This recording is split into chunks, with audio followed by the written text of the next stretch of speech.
नमस्ते। आप सभी का हमारे YouTube चैनल पर बहुत बहुत स्वागत है। आज मैं आप सभी को मार्गशीर्ष मास के महात्म्य का चौथा अध्याय सुनाऊंगी। आज मैं इस वीडियो में शंख की पूजा के बारे में आपको बताऊंगी। तो यदि आप हमारे चैनल पर नए हैं तो चैनल को सब्सक्राइब ज़रूर कर लीजिए और वीडियोस को लाइक भी कर दीजिए। तो चलिए वीडियो स्टार्ट करते हैं। ब्रह्मा जी ने कहा, हे केशव, यदि कोई अपने आप को लाल गर्म चक्र से अंकित करता है और दीक्षा लेता है तो मुझे बताएं कि कमल के बीज और तुलसी के टहनियों की माला से क्या लाभ होता है। श्री भगवान जी ने कहा, जो ब्राह्मण तुलसी दल की माला धारण करता है वह निसंदेह मुझे प्राप्त होता है, भले ही वह अशुद्ध और सदाचार से रहित हो। जिस मनुष्य के शरीर पर धात्री फल या तुलसी की टहनियों से बनी माला दिखाई देती है वह वास्तव में भागवत यानी भगवान का भक्त है। जो मनुष्य तुलसी दल की माला धारण करता है, विशेषकर मुझसे उतारी गई यानी मेरी मूर्ति से उतारी गई तुलसी दल की माला, वह स्वर्गवासियों द्वारा भी प्रणाम करने योग्य है। तुलसी के पत्तों या धात्री के फलों से बनी माला पापियों को भी मोक्ष प्रदान करती है। मेरे भक्तों के लिए तो यह और भी लाभदायक है।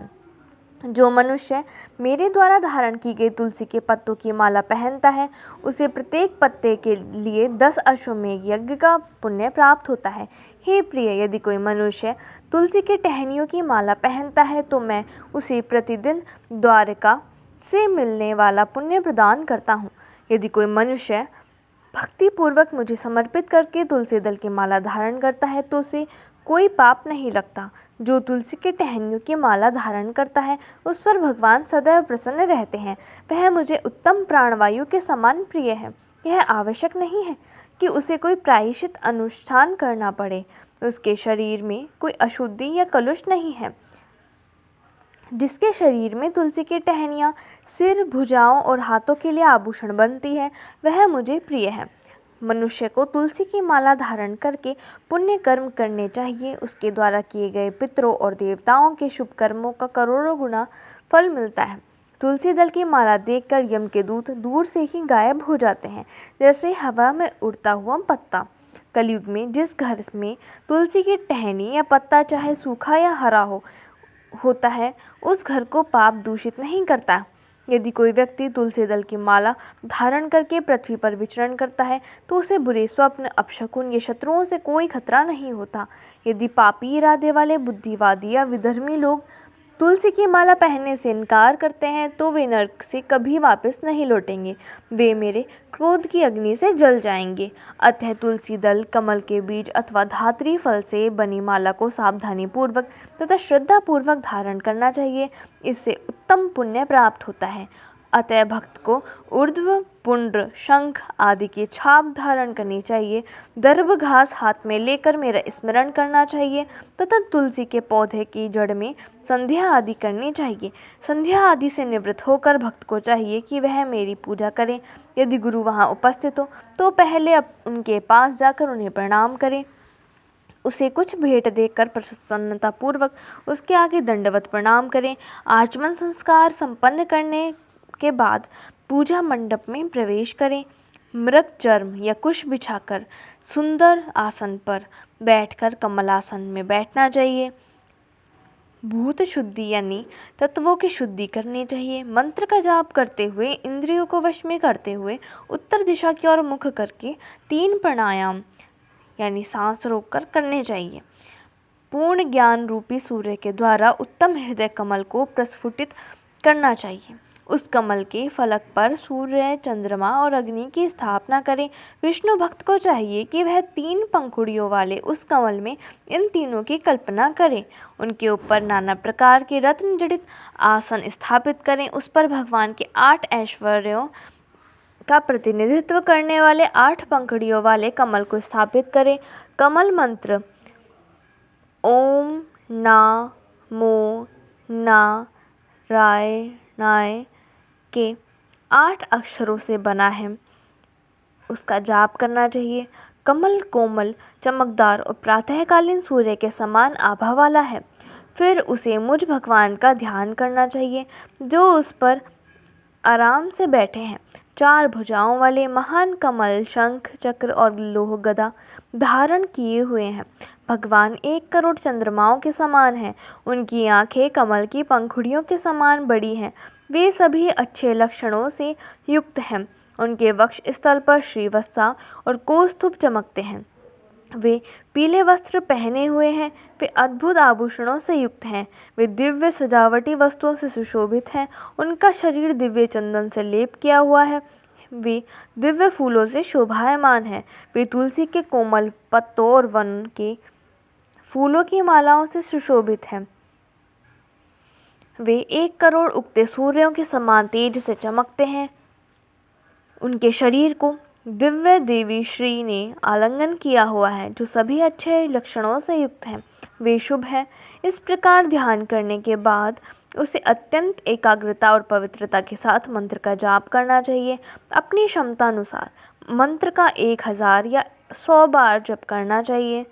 मानसिक रूप से पूजन करने के बाद विधि विधान से पूजन करना चाहिए, जैसा कि नियम अनुसार अपेक्षित है।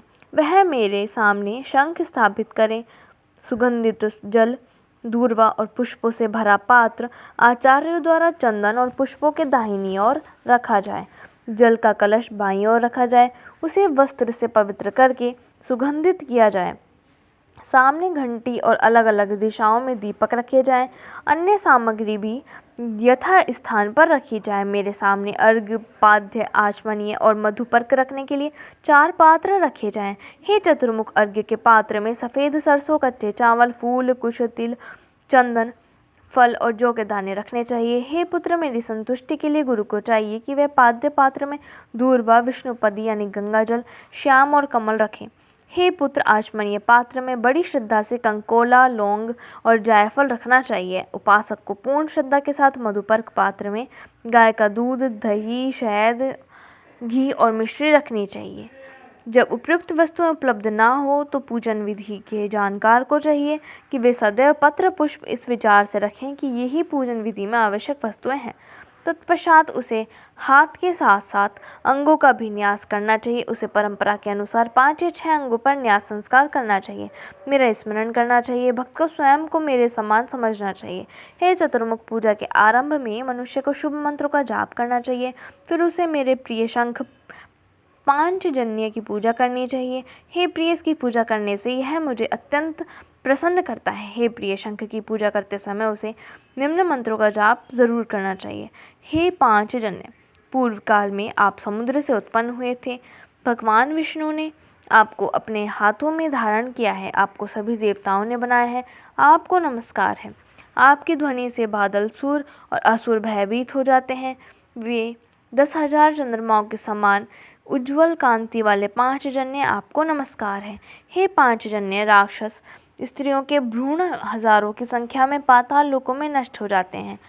आपको नमस्कार है। शंख के दर्शन मात्र से पाप नष्ट हो जाते हैं, जैसे सूर्योदय के समय कुहासा लुप्त हो जाता है और जब इसे स्पर्श किया जाता है तो पाप और भी अधिक नष्ट हो जाते हैं। यदि कोई वैष्णव भक्त मुझे प्रणाम करके हाथ में शंख लेकर इन मंत्रों का श्रद्धापूर्वक उच्चारण करते हुए स्नान करता है तो उसका पुण्य अनंत है। तत्पश्चात सुगंधित तेल से मूर्ति का अभिषेक करना चाहिए और चंदन और कस्तूरी से मंजन और प्रक्षालन आदि करना चाहिए। मुझे मंत्रों सहित परम पवित्र सुगंधित जल से स्नान कराना चाहिए। तत्पश्चात हे प्रिय, अर्घ्यपाद्य, आचमनीयक और मधुपर्क अर्पण करना चाहिए। तत्पश्चात समस्त आवश्यक सेवाएं प्रदान करनी चाहिए। पीठ को विधि पूर्वक दिव्य वस्त्राभूषणों से अलंकृत करना चाहिए। तत्पश्चात पुष्पों से पीठ की पूजा करनी चाहिए।